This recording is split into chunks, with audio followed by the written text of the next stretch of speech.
But there is a response.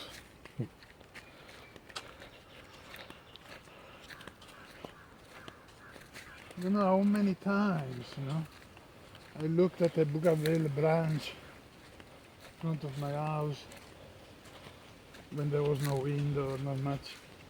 And then only that one moved. Okay, one time, two times, three times, 10 times. A gust of wind lifted only that branch by coincidence when you're looking at it. But when it begins to happen almost every time, apart from when you want it to happen,